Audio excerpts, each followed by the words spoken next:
بسم اللہ الرحمن الرحیم۔ کیسے ہو لال دین؟ 2 ہفتے بعد حویلی آئے ہو۔ جانتے ہو نا حویلی کا انتظام تم ہی سنبھالتے ہو۔ گھر کے سارے معاملات حل ہو گئے ہیں یا ابھی بھی کچھ رہتا ہے؟ لال دین نے کہا، بڑے مالک بیٹی کو رخصت کیا تو والدہ کی طبیعت خراب ہو گئی، اس لیے گھر رکنا پڑا۔ والدہ کی طبیعت بحال ہوئی تو بڑا بیٹا کھیتوں میں فصل پر سپرے کر رہا تھا، اسے سانپ نے کاٹ لیا۔ بس پھر اس کی پریشانی لاحق ہو گئی۔ یہ شکر ہے کہ گاؤں والوں نے موقع پر دیکھ لیا، بر وقت ہسپتال پہنچایا تو جان بچ گئی۔ بڑے مالک نے کہا، چلو شکر ہے کوئی نقصان نہیں ہوا۔ بس لال دین اب کچھ دنوں کے لیے گھر کو بھول جاؤ اور حویلی کے معاملات کو دیکھو۔ سب کچھ درہم برہم ہوا پڑا ہے۔ پچھلے 3 دن سے مزارے اپنی پیمنٹ کے لیے پیغام بھجوا رہے ہیں۔ سب سے پہلے ان کی مزدوری ان کے ہاتھ پر رکھو، پھر فصل کو بیچنے کے لیے اسے شہر بھجواؤ۔ خود بھی چلے جاؤ تو میرا خیال ہے بہتر رہے گا۔ اور بھی کچھ معاملات دیکھنے والے ہیں، وہ ملازم تمہیں خود ہی بتا دیں گے، میں نے انہیں کہہ دیا ہے۔ میں نے کہا، بہت بہتر بڑے مالک۔ بڑے مالک صوفے سے اٹھے اور باہر کی طرف چل پڑے۔ چند قدم آگے جانے کے بعد دوبارہ رکے اور بولے، ہاں، جب شہر جاؤ گے تو بیگم صاحبہ کے زیورات جولرز کے پاس تیار رکھے ہیں، وہ یاد سے لیتے آنا۔ میں نے مینیجر کو کہہ دیا، وہ تمہیں اچھی خاصی رقم نکال دے گا، بعد میں مجھے حساب دیتے رہنا، پہلے سارے رکے ہوئے کام ختم کرو۔ کہا، بڑے مالک آپ فکر نہ کریں، میں سب سنبھال لوں گا۔ بڑے مالک نے ہاں میں سر ہلایا اور ڈرائنگ روم سے باہر نکل گئے۔ میرا نام لال دین ہے، میں بچپن سے ہی اس حویلی میں ملازمت کر رہا ہوں۔ ساری عمر بڑے مالک کی خدمت اور جی حضوری میں گزر گئی۔ اس عالیشان حویلی کی دیواروں میں اتنے راز پوشیدہ ہیں کہ اب تو مجھے اپنا آپ بھی بوجھ لگتا ہے۔ ان رازوں کو اپنے کندھوں پر لاد لاد کر اب میں تھک چکا ہوں۔ کام تو سب ہو جائیں گے مگر مجھے رفت بیٹی کی فکر تھی۔ میں ڈرائنگ روم سے نکلا، راہداری سے ہوتا ہوا میں ایک کمرے کے سامنے پہنچا۔ یہ کمرہ ہمیشہ بند رہتا تھا۔ کمرے کے دروازے پر بہت بڑا تالا لگا ہوا تھا۔ میں نے تالا کھولا اور کمرے کے اندر داخل ہو گیا۔ کمرے کے اندر اندھیرا تھا۔ میں نے لائٹ جلائی، کمرے کا دروازہ بند کر دیا۔ کمرے کا فرش لکڑی سے بنوایا گیا تھا۔ کمرے کے درمیان میں فرش پر لکڑی کا دروازہ تھا۔ میں نے اسے کھولا تو نیچے لوہے کا دروازہ لگا ہوا تھا، اس پر بھی تالا تھا۔ میں نے اسے کھولا، نیچے سیڑھیاں اتر رہی تھی، میں سیڑھیوں سے نیچے اترنے لگا۔ یہ اس حویلی کا خفیہ تہ خانہ تھا۔ میں صرف 3 لوگ جانتے تھے، بڑے مالک، بڑے مالک کی ملازمہ خاتون اور میں۔ کمرے کے فرش پر لکڑی کا فرش لگوایا ہی اسی لیے گیا تھا تاکہ لوہے کے گیٹ کو خفیہ رکھا جا سکے۔ ویسے بھی اس کمرے میں کسی کو داخلے کی اجازت نہ تھی، یہاں تک کہ بڑی مالکن کو بھی اس کمرے میں آنے کی اجازت نہ تھی۔ میں سیڑھیوں سے نیچے اترا، کمرے میں زیرو کا بلب جل رہا تھا۔ زیرو بلب کی ملجگی روشنی میں نے دیکھا کہ رفت بی بی اپنے بستر پر سو رہی ہیں۔ ایسا لگ رہا تھا جیسے کئی دن سے تہہ خانے کی صفائی نہیں کی گئی۔ رفت بی بی کے بیڈ کے ساتھ رکھے ٹیبل پر کھانے کے برتن اور دوائیاں پڑی ہوئی تھی۔ میں بیڈ کے قریب پہنچا، میں نے آہستہ سے رفت بی بی کو آواز دی، رفت بی بی۔ رفت بی بی نے اپنی آنکھیں کھول دیں اور چند لمحے مجھے گھورتی رہیں، پھر تیزی سے اٹھ کر بیٹھ گئیں۔ رفت بی بی نے بستر سے اٹھنے کی کوشش کی مگر اٹھ نہ سکی کیونکہ ان کے پیروں میں زنجیریں ڈالی گئی تھیں۔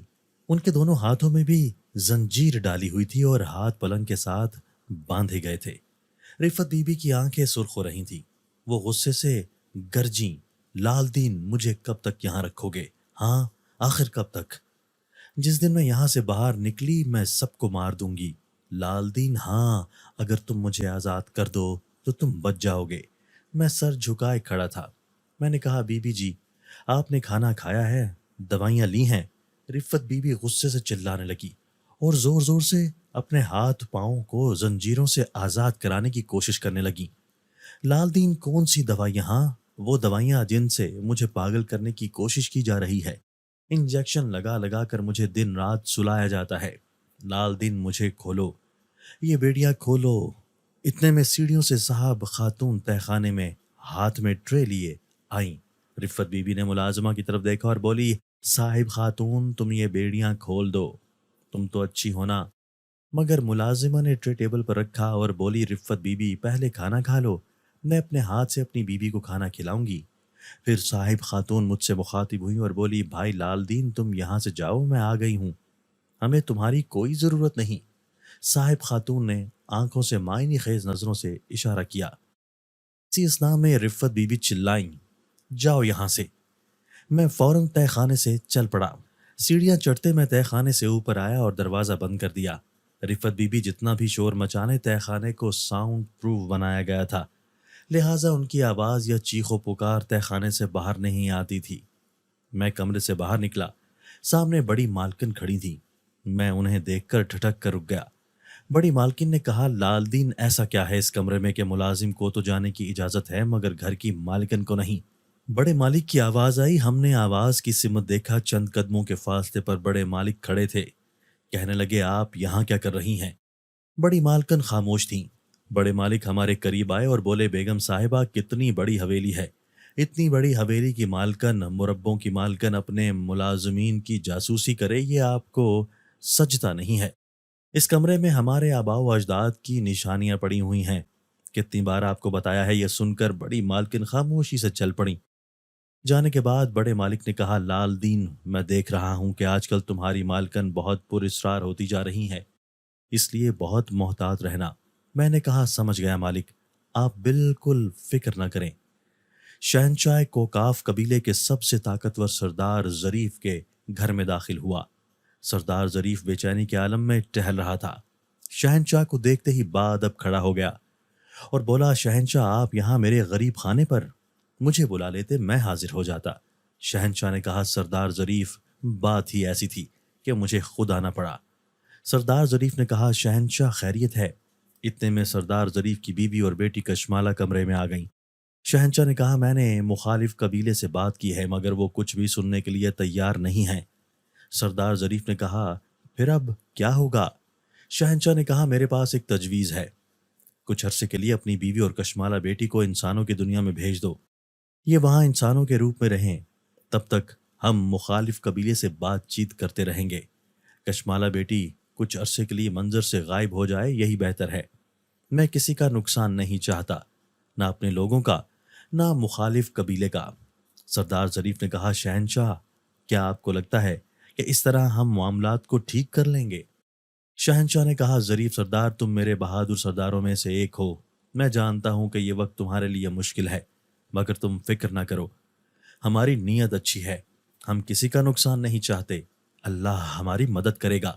سردار کی بیوی نے کہا، شہنشاہ آپ خود چل کر ہمارے غریب خانے پر آئے، ہمارے لیے یہی بہت ہے، جیسا آپ کہیں گے ہم ویسا ہی کریں گے۔ شہنشاہ نے کہا، مجھے آپ سے یہی امید تھی۔ سردار ظریف نے کہا، شہنشاہ کا اقبال بلند ہو، میں آج ہی بیوی اور بیٹی کو انسانوں کی دنیا میں محفوظ جگہ پہنچانے کا انتظام کرتا ہوں۔ شہنشاہ نے کہا، مگر یہ کام رات کے وقت انتہائی رازداری کے ساتھ کرنا، بس یہ ساری بات ہمارے بیچ رہے۔ سردار ظریف نے کہا، شہنشاہ کوکاف آپ کے حکم کی تعمیل ہوگی۔ سنتے ہی شہنشاہ اسی لمحے غائب ہو گیا۔ شہنشاہ کے جانے کے بعد سردار ظریف نے اپنی بیوی سے کہا کہ تم کشمالہ کو لے کر تیار رہنا، میں انسانوں کی دنیا میں جا رہا ہوں، بس تھوڑی ہی دیر میں واپس آ جاؤں گا۔ شہنشاہ کے حکم کے مطابق گھر سے باہر جانے کی ضرورت نہیں ہے۔ کشمالہ نے کہا، بابا آپ ہماری فکر نہ کریں، آپ جائیں۔ سردار ظریف نے بیٹی کے سر پر ہاتھ رکھا اور غائب ہو گیا۔ میں شہر کے سارے کام ختم کر کے واپس آ رہا تھا۔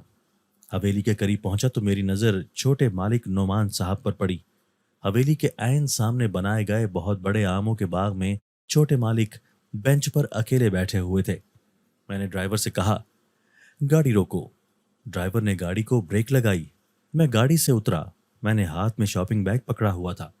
میں نے ڈرائیور سے کہا کہ تم گاڑی لے کر اندر چلو، میں حویلی پہنچتا ہوں تو ہم حساب کتاب کرتے ہیں۔ ڈرائیور نے کہا، ٹھیک ہے لال دین۔ یہ کہہ کر اس نے گاڑی چلائی اور حویلی کے اندر چلا گیا۔ میں چھوٹے صاحب کی طرف چل پڑا۔ میں چھوٹے صاحب کے پاس پہنچا، میں نے انہیں سلام کیا اور بولا، چھوٹے مالک آپ یہاں اکیلے کیوں بیٹھے ہوئے ہیں؟ وہ میری طرف متوجہ ہوئے جیسے کسی گہری سوچ میں ڈوبے ہوئے تھے۔ کہنے لگے، ارے چاچا لال دین آپ یہاں؟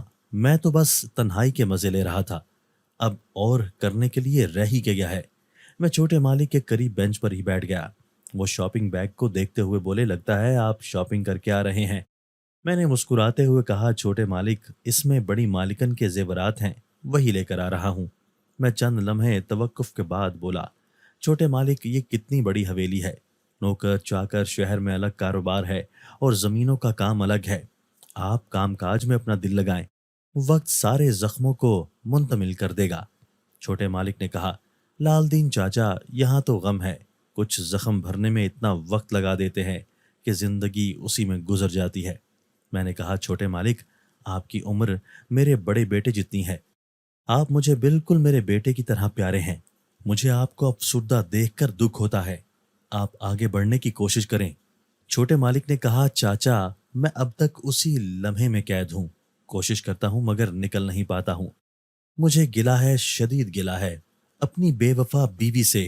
اوپر سے میرے سسر کا بھی کچھ پتہ نہیں، وہ بھی انگلینڈ گئے اور واپس نہیں آئے. چچا میں اپنا مقدمہ لے کر کس کے پاس جاؤں؟ آپ مجھے بتائیں. میں کھڑا ہو گیا اور بولا، چھوٹے مالک کچھ مسائل کے حل بظاہر نظر نہیں آتے ہیں، یہ ہمیں انہیں وقت کے دھارے پر چھوڑ دینا چاہیے. وقت آنے پر ہر راز سے خود بخود پردہ اٹھ جائے گا. میں نے چھوٹے مالک کے کندھے پر ہاتھ رکھا اور حویلی کی طرف چل پڑا. میں حویلی میں داخل ہوا تو مالی نے مجھے دیکھتے ہی کہا، لال دین بڑی مالکن تمہیں یاد کر رہی ہیں.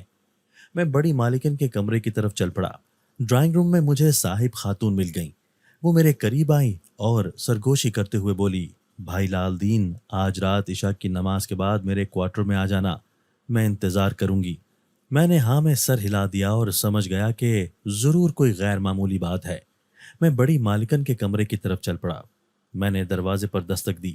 اندر سے آواز آئی، آ جاؤ لال دین. میں کمرے میں داخل ہوا. بڑی مالکن اپنے کمرے کی کھڑکی کے پاس کرسی پر بیٹھی کوئی کتاب پڑھ رہی تھی. میں کتاب اور نظر کا چشمہ اتار کر ساتھ رکھے ٹیبل پر رکھ دیا. میں آگے بڑھا. میں نے شاپنگ بیگ بڑی مالکن کی طرف بڑھا دیا اور بولا، بڑی مالکن آپ کے زیورات تیار ہو گئے ہیں. بڑے مالک اس تاکید کی تھی کہ جب بھی شہر جاؤں تو آپ کے زیورات لیتا ہوں. بڑی مالکن نے زیورات مجھ سے لیے اور اپنے بیڈ پر بیٹھ گئیں. انہوں نے شاپنگ بیگ سے زیورات نکالے اور زیورات کے ڈبے کھول کر زیورات دیکھنے لگیں. تھوڑی دیر بعد بولی، لال دین جانتے ہو مجھے اس حویلی کی اونچی دیواروں سے خوف آتا ہے، اور اس وقت زیادہ خوف آتا ہے جب تمہارے بڑے مالک حویلی میں ہوتے ہیں. جب میں اپنے اکلوتے بیٹے کی طرف دیکھتی ہوں تو دل میں ایک ہی خیال آتا ہے کہ اتنی بڑی حویلی، عیش و آرام، دولت کی ریل پیل، کوئی بھی چیز میرے بیٹے کو خوشی نہیں دے سکی. نہ جانے کیوں میرا دل کہتا ہے کہ وہ لڑکی بے وفا نہیں تھی. حقیقت اور ہمارے بیچ ایک پردہ حائل ہے، کی وجہ سے ہم حقیقت دیکھنے سے قاصر ہیں. کیا آپ کو ایسا نہیں لگتا؟ میں نے کہا، بڑی مالکن میں تو اس حویلی کا ادنا سا ملازم ہوں، میں کیا کہہ سکتا ہوں. بڑی مالکن نے کہا، ٹھیک ہے آپ جائیں. اور میں خاموشی سے کمرے سے نکل آیا. عشاء کی نماز ادا کر کے میں صاحب خاتون کے کوارٹر کی طرف چل پڑا. حویلی کے پچھلے حصے میں ملازموں کے لیے کوارٹر بنائے گئے تھے. چھوٹے مالک شام کا کھانا کھاتے ہی اپنے کمرے میں چلے جاتے اور عشاء کی نماز بھی اپنے کمرے میں ہی ادا کرتے تھے، جبکہ بڑے مالک اور حویلی کے سارے ملازمین حویلی کے قریبی مسجد میں باجماعت نماز ادا کیا کرتے تھے. یہ مسجد بھی بڑے مالک نے ہی بنوائی تھی. نماز ادا کرنے کے بعد تمام ملازمین نے اپنے گھروں کی راہ لی. چند ایک مرد ملازمین حویلی سے باہر بنائے گئے کوارٹرز میں رہتے تھے. صرف میں اور صاحب خاتون حویلی کے اندر رہتے تھے. میں صاحب خاتون کے کوارٹر پر پہنچا، دروازے پر دستک دی. صاحب خاتون نے تھوڑا سا دروازہ کھولا، پہلے جھانک کر باہر دیکھا اور سرگوشی کرتے ہوئے بولی، کسی نے یہاں آتے ہوئے دیکھا تو نہیں؟ میں نے کہا، نہیں. پھر اس نے دروازہ کھول دیا اور بولی، بھائی لال دین اندر آ جاؤ. میں اندر چلا گیا. صاحب خاتون نے دروازہ بند کر دیا. وہ بہت گھبرائی ہوئی نظر آ رہی تھی. میں نے کہا، کیا بات ہے خاتون بی بی، تم بہت پریشان نظر آ رہی ہو. وہ بولی، بھائی لال دین یہ جو کچھ بھی ہو رہا ہے ٹھیک نہیں ہو رہا، اور یہ مت سمجھو کہ ہم قصوروار نہیں ہیں، بلکہ ہم اس جرم میں برابر کے شریک ہیں. میں نے کہا، خاتون بی بی پہیلیاں کیوں بجھوا رہی ہو؟ صاف صاف بتاؤ بات کیا ہے. وہ بولی، رفت بی بی کی طبیعت دن بدن بگڑتی جا رہی ہے. ہم اسے صرف سلا نہیں رہے بلکہ اس کا ذہنی توازن بگڑتا جا رہا ہے. لال دین مجھے بہت ڈر لگ رہا ہے. اگر وہ مر گئی تو پھر کیا ہوگا؟ میں تو سوچتی ہوں کہ یہ نوکری چھوڑ دوں، مگر مجھے یہ بھی علم ہے کہ اتنے بڑے راز کے ساتھ مالک مجھے کہیں جانے نہیں دیں گے. بھائی لال دین میں نے تمہیں اس لیے بلایا ہے کہ خدا کے لیے تم کچھ کرو. اگر ہم کچھ دن کے لیے رفت بی بی کو انجیکشن نہ لگائیں تو کیسا رہے گا؟ ویسے بھی اسے زنجیروں سے باندھ کر رکھا گیا ہے، اور اس کمرے کا ایسا سسٹم ہے کہ وہاں سے آواز تو باہر آ ہی نہیں سکتی. تو پھر ہم دن رات رفت بی بی کو سلانے میں کیوں لگے ہوئے ہیں؟ میں نے کہا، تون بی بی یہاں کوئی ایک گنجل ہو تو میں اسے سلجھاؤں۔ میں خود رفت بی بی کی مدد کرنا چاہتا ہوں، مگر میں کچھ بھی نہیں کر پا رہا۔ بڑے مالک کی نظروں سے بچ کر کچھ کرنے کا مطلب ہے موت کو دعوت دینا۔ ادھر چھوٹے مالک الگ پریشان ہیں، اور ادھر بڑی مالکن خود ایک سوالیہ نشان بنی ہوئی ہیں کہ ان کی اس حویلی میں حیثیت کیا ہے۔ چھوٹی بی بی شہر کے کالج میں پڑھ رہی ہیں، بڑے مالک نے ان کا رشتہ بھی ان کی مرضی کے خلاف طے کر دیا ہے۔ اس حویلی میں کچھ بھی ٹھیک نہیں ہے۔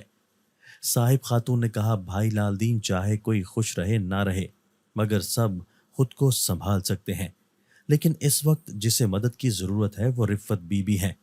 میں نے کہا، خاتون بی بی تم فکر نہ کرو، میں کچھ سوچتا ہوں۔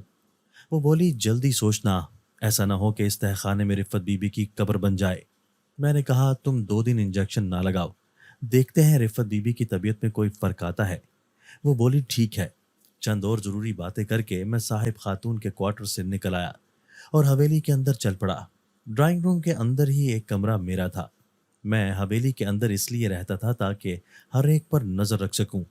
بڑے مالک نے مجھے تاکید کی تھی۔ میں اپنے کمرے میں پہنچا، مجھے نیند نہیں آ رہی تھی۔ کافی دیر موجودہ حالات و واقعات کے بارے میں سوچتا رہا، لیکن مجھے کوئی بھی راستہ سجھائی نہیں دے رہا تھا۔ میں اپنے بستر پر لیٹا کروٹیں بدل رہا تھا۔ آنکھوں میں سے کوسوں دور تھی۔ جاگتے جاگتے رات کا 1 بج گیا۔ دل میں خیال آیا کہ لان میں جا کر چہل قدمی کروں۔ آدھی رات ہی صحیح، مگر میرا کمرے میں دم گھٹ رہا تھا۔ میں اپنے بستر سے اٹھا، ٹیبل پر رکھا پانی پیا۔ اچانک میری نظر کمرے کی کھلی کھڑکی سے باہر پڑی۔ میں دیکھ کر حیران رہ گیا کہ ایک شخص کالی چادر میں خود کو پوری طرح چھپائے حویلی سے باہر جا رہا تھا۔ اسی اثنا میں بڑے مالک حویلی سے باہر آئے۔ انہوں نے جاتے ہوئے شخص پر ایک نظر ڈالی اور واپس اندر چلے گئے۔ پراسرار شخص حویلی سے باہر نکل گیا۔ گیٹ کیپر بھی کہیں نظر نہیں آ رہا تھا۔ میں حیران و پریشان اپنے بستر پر بیٹھ گیا۔ میرے دماغ میں گھنٹیاں بج رہی تھیں۔ کیا میرے علاوہ کوئی اور بھی تھا جس کے ساتھ کوئی راز جڑا ہوا تھا؟ یا اللہ، بڑے مالک کے آخر کتنے چہرے ہیں؟ میں منہ ہی منہ میں بڑبڑایا اور واپس اپنے بستر پر لیٹ گیا۔ آخر ہمیں کب تک یہاں انسان بن کر رہنا پڑے گا؟ جنزادی نے کہا۔ کشمالہ جنزادی بولی، ماں آپ فکر نہ کریں، شہنشاہ اور بابا بہت جلد سب کچھ سنبھال لیں گے۔ کشمالہ کی ماں نے کہا، اللہ کرے ایسا ہی ہو۔ کشمالہ اپنے کچھ ضروری کاموں میں مصروف تھی۔ اس کی ماں نے پوچھا، تم کیا کر رہی ہو؟ کشمالہ نے کہا، تھوڑی دیر تک بتاتی ہوں۔ کشمالہ نے گھر کے گیٹ کے باہر ایک چھوٹا سا سٹال تیار کیا۔ اس پر چائے کے برتن، چولہا اور کچھ ضروری چیزیں رکھیں۔ جنزادی اپنی بیٹی کو یہ سب کچھ کرتے ہوئے نہایت حیرت سے دیکھ رہی تھی۔ کشمالہ اپنے کاموں سے فارغ ہوئی تو جنزادی نے پوچھا، میں سمجھ نہیں پا رہی ہوں کہ تم کیا کر رہی ہو؟ کشمالہ نے کہا، ماں، ہم انسانوں کے بھیس میں انسانوں کی دنیا میں رہنے کے لیے آئے ہیں، اس لیے ہمیں خود کو ان کی طرح کا بنانا ہوگا۔ جس طرح انسان اپنی روزی کمانے کے لیے محنت کرتے ہیں، ہمیں بھی یہی کرنا پڑے گا تاکہ کسی کو ہم پر شک نہ ہو۔ جنزادی نے کہا، ہم انسانوں کے بھیس میں رہ رہے ہیں، یہی کافی ہے۔ ہم بہت تھوڑے عرصے کے لیے یہاں آئے ہیں۔ تم اتنا خود کو کیوں تھکا رہی ہو؟ اور ہماری ضرورت کی ہر چیز، یہاں تک کہ ہماری خوراک بھی کوکاب سے آ جاتی ہے، تو تم کن چکروں میں پڑ گئی ہو؟ کشمالہ جنزادی نے کہا، ماں آپ فکر نہ کریں، میں جو کر رہی ہوں بالکل درست کر رہی ہوں۔ اس دن کے بعد کشمالہ نے صبح 2 گھنٹے اور شام کے وقت 4 گھنٹے کے لیے چائے بنانا شروع کر دی۔ گھر کے باہر ہی اسٹال کے قریب کرسیاں لگا دی گئیں۔ اس گاؤں کی آبادی زیادہ نہیں تھی۔ لوگ صبح کے وقت 2 گھنٹے اور شام کے وقت جب کاموں سے فارغ ہوتے تو کشمالہ کی ٹی اسٹال پر چائے پینے کے لیے آیا کرتے تھے۔ وہاں تو گاؤں میں برسوں سے چاچا دینوں کا چائے کا ہوٹل بہت مشہور تھا۔ گاؤں کے سبھی لوگ وہاں سے چائے پیا کرتے تھے، مگر جب سے کشمالہ نے چائے بیچنا شروع کی تھی تب سے گاؤں کے کئی لوگ کشمالہ کی چائے کے دیوانے بن گئے۔ گاؤں میں کشمالہ کی چائے کے چرچے ہونے لگے۔ بڑی چادر سے نقاب میں ملبوس کشمالہ خاموشی سے اپنا کام کرتی رہی۔ گاؤں کے سبھی لوگ اس کی تہذیب، شرافت اور رکھ رکھاؤ سے بہت متاثر تھے۔ کچھ نے تو کشمالہ کو مشورہ دیا کہ وہ اپنے ٹی اسٹال کا نام کشمالہ کی چائے ہی رکھ لیں۔ حویلی کے برابر والا گھر کشمالہ ہی کا تھا، اس وجہ سے مجھے بھی کشمالہ کی چائے پینے کا موقع ملتا رہتا۔ وہ واقعی بہت مزیدار چائے بناتی تھی۔ کشمالہ کی چائے کا چرچا جب بہت زیادہ ہوا تو چھوٹے مالک بھی کشمالہ کی چائے پینے کے لیے اس کے اسٹال پر آنے لگے۔ خاص طور پر شام کے وقت لوگوں کا کافی رش ہوتا، اور جیسے ہی رش کم یا ختم ہوتا چھوٹے مالک چائے پینے کے لیے پہنچ جاتے۔ ایک دن معمول کے مطابق مغرب کی نماز سے فارغ ہو کر میں کشمالہ کے ٹی اسٹال پر آ بیٹھا۔ آج رش شام سے ہی کم تھا، اب بھی صرف 2 لوگ بیٹھے ہوئے تھے۔ انہوں نے چائے ختم کی، کشمالہ کو چائے کے پیسے ادا کیے اور چلے گئے۔ میں کرسی پر بیٹھ گیا۔ کشمالہ کے ملازم نے چائے کا کپ میرے سامنے ٹیبل پر لا کر رکھا۔ میں چائے پینے میں محو ہو گیا۔ کچمالہ نے لوگوں کے سامنے چائے پیش کرنے کے لیے ایک ملازم رکھا ہوا تھا، مگر یہ ملازم اس گاؤں کا نہیں تھا۔ میں نے 1-2 بار اس سے بات کرنے کی بھی کوشش کی، مگر وہ ٹال مٹول کر گیا۔ میں چائے پی رہا تھا کہ اتنے میں چھوٹے مالک بھی آ پہنچے۔ وہ میرے پاس ہی بیٹھ گئے اور کہنے لگے، چاچا لال دین ایک بات بتاؤں؟ میں نے کہا، جی چھوٹے مالک ضرور بتائیں۔ وہ بولے، میں آپ کو ملازم نہیں مانتا ہوں، میرا دل کرتا ہے کہ کاش آپ میرے سگے چچا ہوتے۔ چھوٹے مالک کی بات سن کر میں ہنس دیا اور بولا، چھوٹے مالک یہ تو آپ کا پیار ہے۔ اتنے میں کشمالہ کے ملازم نے چھوٹے مالک کے سامنے چائے کا کپ لا کر رکھا اور واپس چلا گیا۔ میں نوٹ کر رہا تھا کہ چھوٹے مالک نظر بچا بچا کر کشمالہ بیٹی کی طرف دیکھتے اور پھر نظریں جھکا لیتے۔ میں من ہی من میں مسکرایا اور بولا، چھوٹے مالک، میں نے آپ سے کہا تھا نا کہ ماضی کو پیچھے چھوڑ کر آگے بڑھنے کی کوشش کریں۔ لگتا ہے آپ نے فیصلہ کر لیا ہے۔ میری بات سنتے ہی مالک نے چونک کر میری طرف دیکھا۔ ان کا گلابی چہرہ سرخ ہو گیا، چہرے پر کئی رنگ آتے جاتے صاف دکھائی دے رہے تھے۔ وہ بولے، میرا خیال ہے آپ ٹھیک کہہ رہے تھے، لیکن میں نے ابھی کوئی فیصلہ نہیں کیا کیونکہ میں ابھی کسی نتیجے پر نہیں پہنچ سکا۔ ان کی یہ بات سن کر میں مسکرایا، چائے کا خالی کپ ٹیبل پر رکھا اور بولا، چلیں بہت جلد پہنچ جائیں گے۔ یہ کہہ کر میں چل پڑا۔ چھوٹے مالک نے کہا، چاچا لال دین آپ کہاں چلے؟ میں نے کہا، میری چائے ختم ہو گئی ہے، میں حویلی جا رہا ہوں۔ آپ چائے پیئیں، ہو سکتا ہے آپ کو مزید ایک کپ لینے کی ضرورت پڑے۔ یہ کہہ کر میں حویلی کی طرف چل پڑا۔ اس دن کے بعد چھوٹے مالک میں نے بڑی تبدیلی دیکھی۔ بظاہر تو یہ تبدیلی خوش آئند تھی، لیکن مجھے اس تبدیلی کے ساتھ ایک اور طوفان آتا دکھائی دے رہا تھا۔ میں باورچی خانے میں پہنچا۔ صاحب خاتون برتن دھونے میں مصروف تھیں۔ میں نے آہستہ سے کہا، سب خیریت ہے؟ وہ بولی، نہیں خیریت نہیں ہے۔ پھر اس نے ادھر ادھر دیکھا اور پوچھنے لگی، باہر بڑے صاحب تو نہیں ہیں؟ میں نے کہا، نہیں نہیں، بڑے صاحب زمینوں پر گئے ہوئے ہیں اور بڑی مالکن اپنے کمرے میں ہیں۔ صاحب خاتون نے ایک لمبی آہ بھری اور بولی، بڑی مالکن تو جیسے اپنے کمرے میں قید ہو گئی ہیں، سوائے ضرورت کے باہر نہیں نکلتی، نہ کسی سے بات کرتی ہیں۔ چھوٹے مالک ہی ان کے کمرے میں جاتے ہیں، ورنہ تو وہ… میں نے کہا، رفت بی بی کی طبیعت کیسی ہے؟ سرگوشی کرتے ہوئے بولی، بھائی لال دین، رفت بی بی کی طبیعت بہت خراب ہے، میں 2 دن سے انہیں انجیکشن نہیں لگا رہی، لیکن ان کی بالکل اسی طرح کیفیت ہے جیسے انجیکشن لگانے کے بعد ہوتی ہے۔ بھائی لال دین، اس حویلی میں ہماری ناک کے نیچے کچھ ہو رہا ہے جس نہیں ہے، یہ بچی بے گناہ مر جائے گی، کچھ کر سکتے ہو تو کرو، ورنہ ساری عمر ہم پچھتاتے رہیں گے۔ صاحب خاتون کی بات سن کر میں کچن سے نکل آیا۔ وہ پیچھے سے بولی، ارے کہاں چلے؟ کوئی جواب تو دو۔ اتنے میں بڑی مالکن کی آواز میرے کانوں سے ٹکرائی۔ میں نے آواز کی سمت دیکھا، سیڑھیوں کے پاس بڑی مالکن کھڑی تھی۔ کہنے لگی، لال دین، میں بیٹی سے ملنے اس کے ہاسٹل جا رہی ہوں، بڑے صاحب کو میں نے فون پر بتا دیا ہے، آپ ڈرائیور سے کہیں کہ وہ گاڑی نکالے۔ کہا، جی بڑی مالکن۔ میں تیزی سے ڈرائنگ روم سے باہر نکلا۔ ڈرائیور گیراج میں ہی چارپائی ڈالے اس پر لیٹا ہوا تھا۔ میں نے اسے گاڑی تیار کرنے کے لیے کہا۔ اتنے میں اسے بڑے مالک کی بھی کال آ گئی۔ بڑے مالک نے اسے خاص تاکید کی کہ بڑی مالکن کو حفاظت سے لے کر جائے اور حفاظت سے لے کر آئے۔ بڑی مالکن گاڑی میں بیٹھ کر شہر چلی گئیں۔ صاحب خاتون کی بات میرے دل کو لگی تھی، کچھ ایسا تھا جس کا ہمیں علم نہیں تھا۔ یہ سوچ کر میں تہہ خانے کی طرف بھاگا۔ میں تہہ خانے میں پہنچا۔ رفت بی بی اٹھ کر بیٹھی ہوئی تھی، لیکن آج مجھے دیکھ کر وہ خاموش تھی۔ میں نے کہا، رفت بی بی، کیا آپ مجھ سے ناراض ہیں؟ وہ بولی، کیا آپ کو مجھ پر ترس نہیں آتا ہے؟ میں یہاں ناکردہ گناہوں کی سزا کاٹ رہی ہوں اور میری مدد کرنے والا کوئی نہیں ہے۔ کیا آپ کی اپنی کوئی بیٹی نہیں ہے یا آپ صاحب اولاد نہیں ہیں؟ رفت بی بی کی یہ بات سن کر مجھ سے مزید وہاں کھڑا نہ رہا گیا۔ اور میں واپس چل پڑا۔ وہ بولی مجھے یقین نہیں ہوتا کہ آپ کتنے بڑے منافق ہیں۔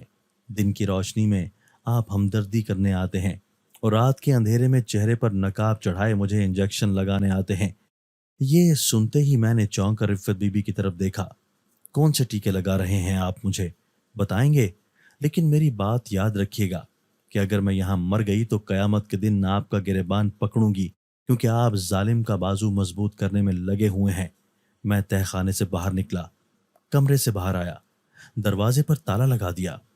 اس کا مطلب یہ ہے کہ جس پراسرار شخص کو میں نے آدھی رات کے وقت 2 دن پہلے دیکھا تھا، وہی رفت بی بی کو انجیکشن لگانے کے لیے آتا ہے۔ یعنی پس پردہ بڑے مالک کوئی اور چال بھی چل رہے ہیں۔ میں تیز تیز قدم اٹھاتا اپنے کمرے میں آ گیا۔ میں نے کمرے کا دروازہ بند کر دیا اور پریشانی کے عالم میں کمرے کے اندر ہی ٹہلنے لگا۔ کسی بھی طرح مجھے ملک صاحب کو ڈھونڈنا ہوگا، کیونکہ میں کھلم کھلا بڑے صاحب کی مخالفت مول نہیں لے سکتا تھا۔ وقت گزرنے کے ساتھ ساتھ جیسے جیسے بڑے مالک کی حقیقت مجھ پر کھلتی گئی، میں محتاط ہوتا گیا، یہاں تک کہ ڈر کے مارے میں نے اپنے سارے گھر والوں کو ساتھ والے چک میں بھیج دیا کہ کہیں بڑے صاحب میرے گھر والوں کو کوئی نقصان نہ پہنچا دیں۔ لیکن رفت بی بی کی طبیعت ٹھیک نہیں لگ رہی تھی۔ مجھے جلد از جلد کچھ کرنا ہوگا۔ یہ دنیا آزمائش کی بھٹی ہے، کوئی اس بھٹی میں جل کر بھسم ہو جاتا ہے تو کوئی کندن بن جاتا ہے۔ چھوٹے مالک اپنے ماضی سے نکلنے تو لگے تھے، لیکن وہ جس مستقبل کی طرف جا رہے تھے وہ ان کے لیے اندھا کنواں تھا۔ میری سمجھ سے باہر تھا کہ چھوٹے مالک اور چھوٹی بی بی آخر کس پر گئے ہیں۔ دونوں کے مزاج عادات بڑے مالک سے یکسر مختلف ہے۔ جہاں بڑے مالک جو غرور و تکبر کا جیتا جاگتا مجسمہ تھے، وہیں ان کے بچے انتہائی عاجز اور محبت کرنے والے تھے۔ یہی وجہ ہے کہ بڑے مالک کی اپنے بچوں کے ساتھ بالکل نہیں بنتی تھی اور وہ ایک دوسرے سے کوسوں دور تھے۔ چند دن بعد بڑی مالکن نے مجھے کچن میں بلایا اور ایک تھرماس میری طرف بڑھاتے ہوئے بولی، لال دین، سنا ہے کشمالہ کی چائے پورے گاؤں میں بہت مشہور ہے، تو میرا دل ہوا کہ میں بھی اس کی چائے پی کر دیکھوں۔ مجھے اس تھرماس میں 2 کپ چائے لا دو۔ میں نے تھرماس پکڑتے ہوئے کہا، جی بڑی مالکن، کشمالہ بیٹی عصر کے بعد کام شروع کرتی ہے، امید ہے اس نے اپنا اسٹال کھول لیا ہوگا، میں ابھی جاتا ہوں۔ یہ کہہ کر میں کشمالہ کے گھر آیا، مگر آج چائے کا اسٹال بند تھا۔ میں نے دروازے پر دستک دینا چاہا مگر دروازہ کھلا ہوا تھا۔ کھلے ہوئے دروازے سے اندر داخل ہو گیا۔ دل میں یہی خیال آ رہا تھا کہ کشمالہ بیٹی کا ملازم تو ضرور ہوگا، اس سے پوچھ لوں گا کہ چائے کب تک مل جائے گی، مگر گھر کے اندر کوئی نہیں تھا۔ میں چلا جا رہا تھا کہ کمرے کے اندر سے آتی آوازوں نے مجھے چونکا دیا۔ چھوٹے مالک کی آواز میرے کانوں سے ٹکرائی، آپ مجھے جتنا مرضی برا بھلا کہہ لیں مگر میں اپنے دل کے ہاتھوں مجبور ہوں۔ کشمالہ کی آواز آئی، آپ یہاں سے چلے جائیں اس سے پہلے کہ میری ماں اور ملازم واپس گھر آ جائیں۔ کہیں ایسا نہ ہو کہ آپ اپنا اتنا بڑا نقصان کرا لیں جسے کوئی پورا نہ کر سکے۔ کمرے میں چند لمحے خاموشی رہی اور دوبارہ چھوٹے مالک کی آواز آئی، میں یہاں سے جا رہا ہوں۔ میری زندگی میں جو کچھ بھی تھا اور ہے وہ میں آپ کو صاف صاف بتا چکا ہوں، اور اب میں اپنے ماضی سے آگے بڑھنا چاہتا ہوں۔ میں ہمیشہ کے لیے آپ کا ہاتھ تھامنا چاہتا ہوں۔ جب آپ کی والدہ واپس آ جائیں تو بے شک آپ انہیں بتا دیجیے گا۔ اب میں چلتا ہوں۔ یہ سن کر مجھے سمجھ ہی نہیں آ رہی تھی کہ میں کیا کروں۔ وہاں قریب ہی ایک پلر تھا، میں جلدی سے اس کے پیچھے چھپ گیا۔ چھوٹے مالک کمرے سے باہر نکلے اور باہر کی طرف چل پڑے۔ ان کے جانے کے بعد میں بھی آہستہ آہستہ قدم اٹھاتا گھر سے باہر نکل گیا۔ شکر ہے کہ کشمالہ بیٹی کمرے سے باہر نہیں نکلی۔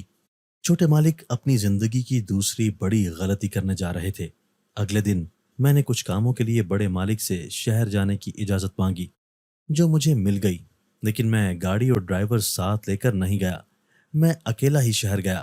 جلدی جلدی حویلی کے 2-3 کاموں سے فارغ ہو کر میں نے ٹیکسی لی اور رفت بی بی کے گھر کی طرف روانہ ہو گیا۔ ملک صاحب کو ڈھونڈنا بہت ضروری تھا، وہ بھی اچانک نہ جانے کہاں غائب ہو گئے تھے۔ میں ملک صاحب کے بنگلے پر پہنچا تو گیٹ کیپر سے یہ سن کر پریشان ہی رہ گیا کہ آج سے 6 ماہ پہلے کار حادثے میں ملک صاحب اور ان کی بیگم کا انتقال ہو چکا ہے۔ اتنی بڑی بات ہم تک کیسے نہ پہنچ سکی؟ میرے قدموں تلے زمین نکل گئی۔ میں نے گیٹ کیپر کو اس کے گریبان سے پکڑ لیا اور بولا، اوئے میری بات غور سے سنو، ملک صاحب کا پتہ کرنے کے لیے پہلے بھی ہم یہاں 6 چکر لگا چکے ہیں، مگر ہمیں ان کے انتقال کا نہیں بتایا گیا۔ بلکہ ہمیشہ یہ کہا گیا کہ وہ گھر پر نہیں ہیں، اور اسی طرح 6 ماہ گزر گئے۔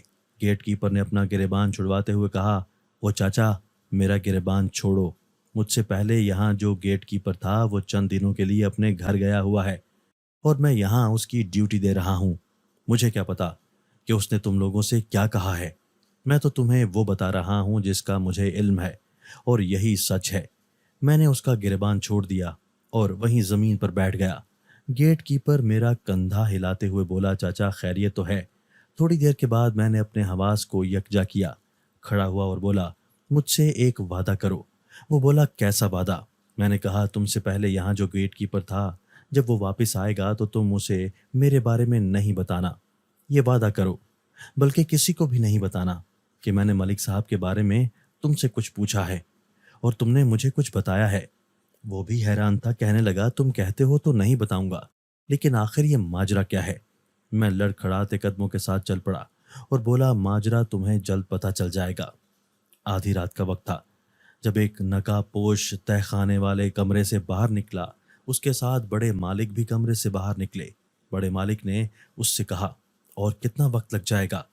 میں اس قصے کو جلد از جلد ختم کرنا چاہتا ہوں۔ نقاب پوش نے مختصر جواب دیا، بہت جلد۔ بڑے مالک نے ہاں میں سر ہلایا اور دونوں دبے پاؤں باہر کی طرف چل پڑے۔ میں چھپ کر یہ سب دیکھ رہا تھا۔ مجھے اس بات کا تو یقین ہو گیا تھا کہ یہی نقاب پوش رفت بی بی کو انجیکشن لگانے کے لیے آتا ہے، لیکن میرے سامنے صرف 2 راستے تھے۔ ایک، یا تو میں اس نقاب پوش کو پکڑ لوں تاکہ مجھے یہ ساری حقیقت کھل جائے، یا میں رفت بی بی کو کسی بھی طرح یہاں سے نکال دوں۔ چھوٹے مالک نادان تھے، اوپر سے ہر شے سے بے خبر تھے۔ وہ اپنی معصومیت میں ایک بار پھر زندگی کی طرف تو جا رہے تھے، لیکن وہ یہ نہیں جانتے تھے کہ محبت کی آگ کی تپش ہر ایک تک پہنچ جاتی ہے۔ میں نے یہ ارادہ کر لیا تھا کہ میں رفت بی بی کو یہاں سے نکال کر لے جاؤں گا۔ میں صرف موقع کی تلاش میں تھا۔ 2 دن بعد رات کے کھانے کے وقت بڑے مالک اور مالکن ڈرائنگ روم میں بیٹھے ہوئے تھے۔ صاحب خاتون ڈائننگ ٹیبل پر کھانا لگا چکی تھی کہ اتنے میں چھوٹے مالک ڈرائنگ روم میں داخل ہوئے اور ڈائننگ ٹیبل پر بیٹھ گئے۔ بڑے مالک اور مالکن بھی ڈائننگ ٹیبل پر آ کر بیٹھ گئے۔ کھانا شروع ہوا۔ بڑے مالک نے کہا، برخوردار، میں نے تمہارا رشتہ طے کر دیا ہے، شہر کے بہت بڑے ٹیکسٹائل مل کے مالک کی بیٹی ہے۔ چھوٹے مالک نے کہا، بابا یہ آپ کیا کہہ رہے ہیں؟ آپ نے مجھ سے پوچھا بھی نہیں۔ بڑے مالک نے کہا، پوچھتا تو تب جب اس رشتے میں انکار کی کوئی وجہ ہوتی۔ انکار کی کوئی وجہ ہی نہیں ہے۔ ان کی حیثیت ہمارے برابر ہے، لڑکی پڑھی لکھی خوبصورت ہے، اور تمہیں کیا چاہیے؟ اپنی بیٹی فہمیدہ کا بھی اچھی جگہ رشتہ طے کر چکا ہوں، بس تم دونوں کی شادی ایک ہی دن کروں گا۔ بیٹی رخصت ہو کر جائے گی اور بہو گھر آ جائے گی۔ میں نے فیصلہ کر لیا ہے۔ چھوٹے مالک نے کہا، لیکن بابا۔ بڑے مالک بولے، لیکن بیکن کچھ نہیں، تم بس شادی کی تیاری کرو۔ یہ سنتے ہی چھوٹے مالک کھڑے ہو گئے اور بولے، بابا میں یہاں شادی نہیں کرنا چاہتا۔ بڑی مالکن نے کہا، بیٹا یہ تم کیا کہہ رہے ہو؟ بڑے مالک بولے، تو پھر کہاں شادی کرنا چاہتے ہو؟ چھوٹے مالک خوش ہو گئے۔ چند لمحوں بعد بڑے مالک غصے سے گرجے، میں کچھ بول رہا ہوں، کہاں شادی کرنا چاہتے ہو؟ یا ساری زندگی اکیلے گزارنے کا فیصلہ کیا ہے، اس نیچ عورت کے لیے جو تمہیں چھوڑ کر کسی غیر مرد کے ساتھ بھاگ گئی اور پلٹ کر نہیں دیکھا؟ اس وقت بھی تم نے غلط فیصلہ کیا تھا اور آج بھی تم ایک غلط فیصلہ کر رہے ہو۔ بڑے مالک اپنی کرسی سے کھڑے ہو گئے۔ تم کیا سمجھتے ہو کہ میں نے اپنی آنکھیں بند کر رکھی ہیں؟ تم اب ایک چائے والی کو ہمارے گھر کی بہو بنانا چاہتے ہو؟ تمہاری پہلی بیوی اگر تمہارے منہ پر کالک مل کر اس حویلی سے نہ بھاگی ہوتی تو آج میں اسے بھی بہو تسلیم کر لیتا، مگر جس چائے والی پر تم نے نظر رکھی ہوئی ہے میں اسے اس حویلی کی ملازمہ بھی نہیں رکھوں گا۔ بڑی مالکن نے حیرت سے کہا، بیٹا میں یہ کیا سن رہی ہوں؟ یہ سب کیا ہو رہا ہے؟ بڑے مالک غصے سے بولے، بیگم تم نے کیسی اولاد پیدا کی ہے؟ تمہارا بیٹا ہمیشہ ہمیشہ اس حویلی کی شان و شوکت میں ٹاٹ کا پیبند لگاتا ہے، مگر اس بار میں اسے ایسا ہرگز نہیں کرنے دوں گا۔ تم اچھی طرح سن لو اور اسے بھی سمجھا دو۔ یہ کہہ کر بڑے مالک اپنے کمرے میں چلے گئے۔ بڑی مالکن بیٹے کی طرف بڑھی تو وہ گھر سے باہر نکل گیا۔ بڑی مالکن کو ہلکا سا چکر آیا تو وہ وہیں کرسی پر دوبارہ بیٹھ گئیں۔ سب کچھ اپنے کمرے کے دروازے پر کھڑے ہو کر دیکھ رہا تھا۔ میں نے پریشانی کے عالم میں اپنے ماتھے پر ہاتھ مارا تو مجھے محسوس ہوا کہ میرے ماتھے پر پسینہ تھا۔ میرا دل تو کر رہا تھا کہ چھوٹے مالک کو سب کچھ سچ سچ بتا دوں، لیکن اس وقت سب سے ضروری رفت بی بی کی جان بچانا تھا۔ میں نے صاحب خاتون کو حالات سے آگاہ کیا، لیکن میرے لیے ضروری تھا کہ میں کسی اور کو بھی شریک راز کرتا، کیونکہ صاحب خاتون بھی میری طرح ہی اس حویلی کی ادنا سی ملازمہ تھیں۔ اگر مجھے یا رفت بی بی کو کچھ ہو جاتا تو اس صورت میں وہ کچھ نہیں کر سکتی تھی، لہٰذا اس زمن میں کسی پر اعتبار نہیں کر سکتا تھا سوائے ایک شخص کے، اور وہ تھی کشمالہ بیٹی۔ کشمالہ بیٹی ہمارے علاقے کی نہیں تھی، لہٰذا اس کے اندر بڑے مالک کے جاہ و جلال کا کوئی خوف نہیں تھا، اور مجھے اس پر اتنا بھروسہ تھا کہ کسی بھی مشکل میں کم از کم وہ کہیں پیغام تو پہنچا ہی سکتی ہے۔ میں نے کشمالہ کے گھر کی معلومات لی تو پتہ چلا کہ اس کی ماں روزانہ عشاء کے بعد تھوڑی دیر کے لیے کہیں جاتی ہے اور پھر واپس آ جاتی ہے۔ میرے لیے تو یہ بات بھی حیران کن تھی، لیکن اس وقت میرے لیے اپنی پریشانی زیادہ بڑی تھی۔ میں عشاء کی نماز سے فارغ ہوا، بڑے مالک کے حویلی میں جانے کے بعد سب سے نظر بچا کر کشمالہ بیٹی کے گھر کی طرف چل پڑا۔ میں نے دروازے کو دستک دینا چاہا، اسی لمحے میرے کانوں سے آواز ٹکرائی، دستک دینے کی ضرورت نہیں، اندر آ جائیں۔ یہ تو کشمالہ بیٹی کی آواز تھی۔ میں گھر کے اندر داخل ہو گیا، صحن میں کوئی نہیں تھا۔ میں اندر کی طرف چلتا گیا، اسی لمحے کمرے سے کشمالہ بیٹی نکل آئی۔ میں قریب پہنچا تو اس نے مسکراتے ہوئے مجھے سلام کیا اور بولی اندر مہمان خانے میں آ جائیں۔ میں کمرے کے اندر داخل ہو گیا۔ یہ اس چھوٹے سے گھر کا مہمان خانہ تھا۔ مہمان خانے کے اندر فرنیچر تو نہیں تھا، لیکن ایک خوبصورت قالین بچھا ہوا تھا۔ میں نیچے بیٹھ گیا، کشمالہ بیٹی میرے سامنے بیٹھ گئی۔ میں نے کہا آپ کو کیسے پتہ چلا کہ باہر میں ہوں؟ وہ مسکراتے ہوئے بولی دراصل گھر کے دروازے میں 2-3 بہت چھوٹے چھوٹے سوراخ ہیں، میں نے اسی سے دیکھ لیا تھا کہ آپ آئے ہیں۔ میں نے کہا لیکن جب میں آیا تو آپ وہاں نہیں تھی، تو آپ کمرے میں تھیں۔ وہ بولی آپ کتنی لمبی بحث میں پڑ گئے ہیں چاچا لال دین، ہمارے ارد گرد اتنا کچھ ہو رہا ہوتا ہے کہ بصارت ہونے کے باوجود ہم سب کچھ نہیں دیکھ پاتے۔ کشمالہ بیٹی کی بات سن کر میں خاموش ہو گیا۔ وہ بولی آپ بہت پریشان نظر آ رہے ہیں، لگتا ہے کسی خاص کام سے آئے ہیں۔ میں نے ایک گہری سانس بھری اور بولا بیٹی بہت مشکل میں ہوں، اور اس مشکل سے بھی بہت بڑی مشکل یہ ہے کہ کسی پر بھروسہ نہیں کر سکتا۔ کشمالہ بیٹی نے کہا آپ مجھ پر بھروسہ کر سکتے ہیں، ہو سکتا ہے میں آپ کی مدد کر دوں۔ میں نے کہا میں اسی امید کے ساتھ یہاں آیا ہوں۔ وہ بولی تو پھر دیر کیسی، کیا مسئلہ ہے؟ میں نے کہا میں جانتا ہوں کہ چھوٹے مالک آپ کو بہت پسند کرتے ہیں اور آپ کے ساتھ شادی کرنا چاہتے ہیں، لیکن یہ ہو نہیں سکتا کیونکہ بڑے مالک کبھی یہ ہونے نہیں دیں گے۔ وہ اپنی حیثیت کو ہر شے پر مقدم سمجھتے ہیں۔ کشمالہ بیٹی نے کہا آپ فکر نہ کریں، مجھے علم ہے کہ یہ نہیں ہو سکتا، لیکن شاید آپ کچھ اور کہنا چاہتے ہیں۔ میں نے کشمالہ بیٹی کو رفت بی بی کے بارے میں سب کچھ بتا دیا۔ یہ سن کر وہ بولی آپ پریشان نہ ہوں، میرا یہ خیال ہے کہ اس راز کا پردہ اب چاک ہو جانا چاہیے۔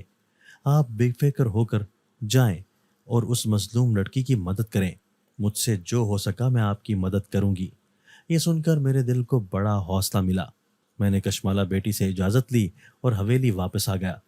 میں نے جو پلاننگ کی تھی اس کے بارے میں نے کشمالہ بیٹی کو آگاہ کر دیا تھا، اور یہ ضروری تھا، کسی ایک کو تو زندہ رہنا تھا، یا میں رہتا یا رفت بی بی رہتی۔ 2 دن بعد بڑے صاحب ساتھ والے گاؤں میں ایک فوتگی پر گئے اور شام کے وقت مجھے فون کر دیا کہ آج رات وہ حویلی نہیں آئیں گے۔ جب میں نے یہ سنا تو میری جان میں جان آئی۔ مجھے لگا کہ قدرت نے مجھے ایک موقع دیا ہے اور اس سے بہتر موقع مجھے نہیں ملے گا۔ میں نے کچھ ضروری انتظامات کیے اور رات ہونے کا انتظار کرنے لگا۔ صاحب خاتون بھی مجھے کہہ چکی تھی کہ مجھے اس سے اچھا موقع نہیں ملے گا۔ آدھی رات کے وقت رفت بی بی کو آزاد کرنا میرے لیے مشکل نہیں تھا۔ رفت بی بی کو تہہ خانے سے نکال کر میں نے صاحب خاتون کے کوارٹر پر لے جانا تھا۔ صاحب خاتون کے کوارٹر کے پاس میں نے گاڑی کھڑی کر رکھی تھی۔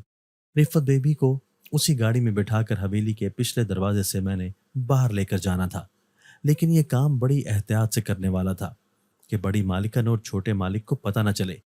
میں تہہ خانے میں پہنچا، میرے ہاتھ میں چابیاں تھیں۔ رفت بی بی جاگ رہی تھی۔ میں نے چابیاں انہیں دکھاتے ہوئے کہا رفت بی بی میں آج آپ کو یہاں سے آزاد کرانے کے لیے آیا ہوں، کیا آپ میرے ساتھ چلیں گی؟ وہ حیرت سے مجھے دیکھ رہی تھی۔ میں نے کہا جلدی بتائیں، میرے پاس وقت کم ہے۔ وہ اٹھ کر بیٹھ گئی اور بولی ہاں بالکل، مجھے یہاں سے لے چلیں۔ میں نے ان کے ہاتھ اور پاؤں کی زنجیریں کھولی اور انہیں سہارا دے کر اٹھایا۔ میں ان کو لے کر تہہ خانے سے باہر نکلا۔ صاحب خاتون کوارٹر میں ہمارا انتظار کر رہی تھی۔ کمزوری کے باعث ان سے چلا بھی نہیں جا رہا تھا، وہ بامشکل چل رہی تھی۔ میں نے سرگوشی کی، رفت بی بی ہمت کریں، ہم نے جلدی یہاں سے نکلنا ہے۔ وہ بولی مجھے تو ایسا لگ رہا ہے کہ جیسے میں چلنا ہی بھول گئی ہوں۔ ہم گرتے پڑتے ڈرائنگ روم میں پہنچے اور وہی ہوا جس کا مجھے ڈر تھا۔ اسی لمحے بڑے مالک ڈرائنگ روم کے اندر داخل ہوئے۔ انہیں دیکھتے ہی ہمارے اوسان خطا ہو گئے۔ بڑے مالک نے آہستہ سے کہا، منہ سے آواز نکالی تو تم دونوں کو یہیں زندہ گاڑ دوں گا۔ تم کیا سمجھتے ہو لال دین، یہاں سے بھاگنا اتنا آسان ہے؟ میں نے تہہ خانے میں خفیہ کیمرہ لگایا ہوا ہے اور مجھے ہر لمحے کی خبر مل رہی ہوتی ہے۔ تم اور صاحب خاتون دونوں کو میں زندہ نہیں چھوڑوں گا۔ مگر اسی لمحے بڑی مالکن اور چھوٹے مالک بھی وہاں آن پہنچے، لیکن جیسے ہی چھوٹے مالک کی رفت بی بی پر نظر پڑی وہ دم بخود رہ گئے۔ چھوٹے مالک کو دیکھتے ہی رفت بی بی کی آنکھوں سے آنسو گرنے لگے۔ وہ پہلے ہی چلنے سے قاصر تھی، وہیں فرش پر بیٹھ گئیں۔ چھوٹے مالک نے کہا، بابا یہ سب کیا ہے؟ آپ نے تو کہا تھا کہ رفت گھر سے بھاگ گئی ہے، اور اس کا وہ خط؟ بڑے مالک نے کہا، میں نے جھوٹ بولا تھا کیونکہ میں مخالفت کرنے والوں کو سزا کے بغیر نہیں چھوڑتا۔ چھوٹے مالک زور سے چلائے، بس کریں بابا، رفت میری بیوی ہے۔ آپ نے میری بیوی پر الزام لگا کر اسے مجھ سے الگ کیا۔ لیکن بڑے مالک گھمنڈی آدمی تھے، کہنے لگی یہ لڑکی یہاں سے زندہ نہیں جائے گی کہ اچانک تیز طوفان آ گیا۔ طوفان اتنا تیز تھا کہ گھر کے دروازے کھڑکیاں زور زور سے دیواروں سے اپنا سر ٹکرانے لگے۔ بڑے مالک ڈرائنگ روم کا دروازہ بند کرنے کے لیے آگے بڑھے، لیکن ان کے سامنے کشمالہ کھڑی تھی۔ کشمالہ نے صرف اپنا ہاتھ ان کے سامنے کیا اور اگلے ہی لمحے بڑے مالک زمین پر گر پڑے۔ ہمیں اپنی آنکھوں پر یقین نہیں آ رہا تھا۔ بڑے مالک اٹھنے کی کوشش کر رہے تھے مگر اٹھ نہیں پا رہے تھے۔ کشمالہ مجھ سے بولی، چاچا لال دین، میں نے آپ کے ساتھ کیا ہوا وعدہ پورا کر دیا، اور دیکھتے ہی دیکھتے کشمالہ ہماری نظروں کے سامنے سے غائب ہو گئی۔ مگر اسی لمحے بڑے مالک زمین پر لیٹے پڑے، ان کی حالت بگڑنے لگی، ان پر فالج کا اٹیک ہو چکا تھا۔ بڑی مالکن بڑے مالک کی طرف لپکی، فوری طور پر ایمبولنس کو بلایا گیا۔ بڑے مالک اور رفت بی بی دونوں کو ہسپتال پہنچایا گیا۔ یہ ان دنوں کی بات ہے جب چھوٹے مالک نے بڑے مالک کو رفت بی بی کے گھر رشتہ لے کر جانے کے لیے کہا، مگر بڑے مالک نے انکار کر دیا۔ آخر دل کے ہاتھوں مجبور ہو کر چھوٹے مالک خود ہی رفت بی بی کے گھر چلے گئے اور ان کے والد سے رفت بی بی کا رشتہ مانگا۔ رفت بی بی کے والد پڑھے لکھے اور سلجھے ہوئے آدمی تھے۔ انہوں نے اپنی بیٹی کا نکاح چھوٹے مالک کے ساتھ کر دیا۔ بڑے مالک کو جب اس بات کا علم ہوا تو وہ چھوٹے مالک اور بہو کو منا کر حویلی لے کر آئے، مگر وہ کچھ اور ہی چاہتے تھے۔ بظاہر اچھا سسر بننے کی اداکاری کرنے والے شخص نے اپنی بہو کو تہہ خانے میں قید کر دیا اور بہو کے ہاتھوں سے چھوٹے مالک کے نام زبردستی ایک جھوٹا خط لکھوایا کہ وہ یہ گھر چھوڑ کر کسی اور کے ساتھ جا رہی ہے اور عدالت سے خلا لے لے گی۔ بڑے مالک نے صرف یہ ظلم ہی نہیں کیا بلکہ رفت بی بی کے والدین کا کار حادثہ بھی انہوں ہی نے کروایا تھا، اور آدھی رات کو تہہ خانے میں رفت بی بی کو ایسا انجیکشن دیا جا رہا تھا کہ جس کی وجہ سے وہ آہستہ آہستہ دنیا سے ہی چلی جائیں۔ بڑے صاحب کے آدھے جسم پر فالج کا اٹیک ہوا تھا۔ ڈاکٹرز کا کہنا تھا کہ ان کا صحت یاب ہونا بہت مشکل ہے، جبکہ رفت بی بی آہستہ آہستہ صحت یاب ہو رہی تھی۔ مگر اس واقعے کے بعد جیسے ہی رفت بی بی مکمل صحت یاب ہوئیں، چھوٹے مالک انہیں لے کر شہر شفٹ کر گئے۔ دوستو، اگر آپ کو آج کی ہماری یہ ویڈیو پسند آئی ہے تو اسے لائک کیجئے اور اسے اپنے پیاروں کے ساتھ شیئر ضرور کیجئے گا۔ اور ہاں، اگر آپ نے ابھی تک ہمارا چینل سبسکرائب نہیں کیا تو ہمارا چینل سبسکرائب کر دیجئے اور بیل آئیکن بھی پریس کر دیجئے تاکہ ہماری ہر نئی آنے والی ویڈیو آپ کو بر وقت مل سکے۔ اللہ حافظ۔